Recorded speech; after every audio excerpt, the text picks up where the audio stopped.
A 40-year-old accountant has been sentenced to 5 years in prison after systematically defrauding 5 interconnected companies of more than £2.4 million to feed her gambling habit. Gemma Lewis, who earned a £200,000 salary, exploited her position of trust within the businesses owned by James Davies, a man who had treated her like family since she joined as a receptionist in 2007.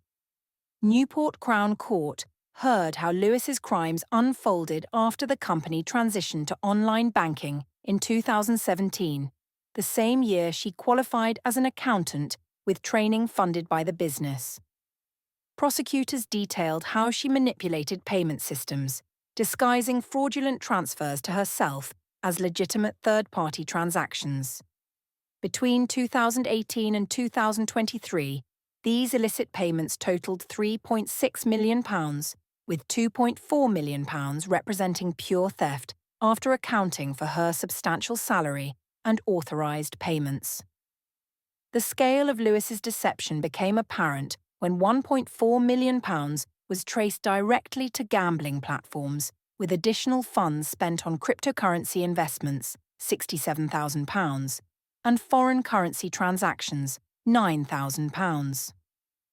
Her actions created financial chaos within the companies: Daisy Vale Limited, Charnwood Accounts, Edward Davies Construction and Fastnet Properties Ltd, leaving staff unpaid, pensions unfunded, and tax obligations unmet. Victim impact statements painted a devastating picture of the fallout.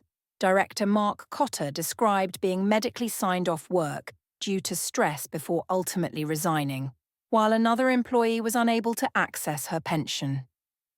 James Davies, who had loaned Lewis £163,000 for a house purchase, later repaid by her family, spoke of betrayal by someone he considered like a daughter.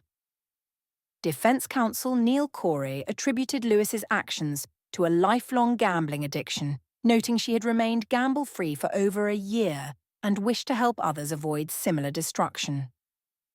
Judge Daniel Williams acknowledged her traumatic upbringing, but emphasised the calculated nature of offending that persisted even as she requested personal loans from her employer.